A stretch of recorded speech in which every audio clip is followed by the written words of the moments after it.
Nothing could be simpler than a house, or more complicated once you get into it. Just living in a house is part of everybody's personal history. It's in a house that most of us are born and make love and work and play and probably die. This is the site where they're planning to build Traco, the community that Mary's going to live in. Now, looking around, it's hard to believe that this soon will be a thriving community. But I want to know a bit more about the plans, so I'm going to go and meet David. He's one of the organisers. The most important thing a modern architect could design was housing for the ordinary man and woman. In other periods, cathedrals and palaces and castles had been great architecture. It must follow that for us, great architecture could come from the housing of the ordinary person. Have you designed where the homes are going to be then to assist that walk into the city centre? Absolutely.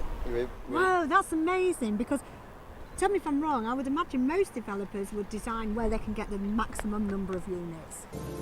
Because the housing here was not the result of a vision or a dream. It was a statistical answer to a numerical problem, that of housing a very large number of people. And there were two things fundamentally the matter with it. One was to put too many people on one housing estate. The second was that the designers did not talk to the potential tenants. But the question is, are they just building places for people to reside, or are we actually building places where people live? How many places to live here? 20 homes. And you know every single person who lives here? Oh, well. Too well? No, not too well. No. But you Yeah, proper I know, feel like not I'm just their engaged with them. names, you No. actually know them. Yeah. This is the River Aire, running from the west over towards the east and down to the sea.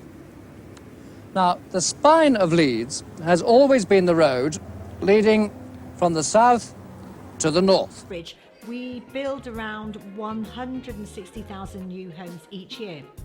But the government has admitted that we should actually be building around 250,000 homes just to keep up with demand. It's at the moment that the majority of people can afford to go shopping, and that includes the working man and the working woman, that the modern town centre takes off. Finat's latest measures have been welcomed by business leaders, but some are saying that even a cut in VAT, so far only hinted at by the Chancellor, may not be enough to save struggling bars and restaurants. This is a community effort, and community enterprise must lie at the heart of any solution to the housing question. The problem is, are there enough such active people to work a change? As we look at the story of housing, we have to accept the fact that we have never spent enough money on it. Because in the end, all these projects depend upon money and control. And whatever the local enthusiasm, it is absolutely essential for central government to provide the conditions and the support which will enable the local enthusiasts to solve the problem. Ultimately, housing means homes for people, with preferably the people in charge. I really think somehow, though, we do need to look at this challenge around housing in a different way. And I think there are lessons we can learn from these schemes. Can we be a bit more inventive than just trying to build as many houses as possible for private ownership?